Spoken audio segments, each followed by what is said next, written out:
When we think about discipleship holistically, we can think about this, first of all, in terms of our life as a disciple. We should be growing as disciples too.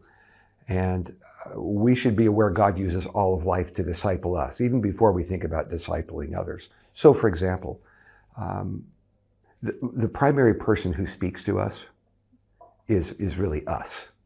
That little voice in our brain that interprets life. It's raining outside. Is that wonderful or is it terrible? Something happens in the community or something happens in life. What do we say it to ourselves about this?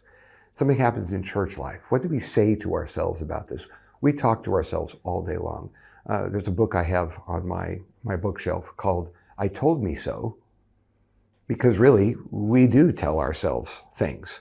So I'm thinking, as we talk about life as a disciple and seeing all of life with a discipleship mindset, it means that for starters, with myself, I talk to myself about how God would view this. So thinking of all of the things that happen in my life as from His hand.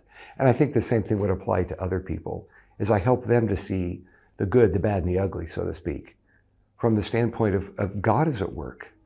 God is not just discipling us through 36 lessons or 18 or 12 or whatever, but through all the elements of life. And so we can rest assured we're in His hands. So I think self-talk, the way we coach others as well, would be a part of this. Right now I'm preaching through the book of 2 Corinthians. And in that book, chapter 4, Paul uses the reminder that we're jars of clay. We're easily broken. We're only valuable because of what's inside. Some jars of clay are used to throw garbage in, and others are used for features of glory. And we're jars of clay with the treasure of the gospel in us. But the glory goes to what's inside, not to the jar of clay. So all of life, all of it, is glory to God. And I need to remind myself of this often and help others in my sphere of influence to see all of life from the standpoint of how God sees it.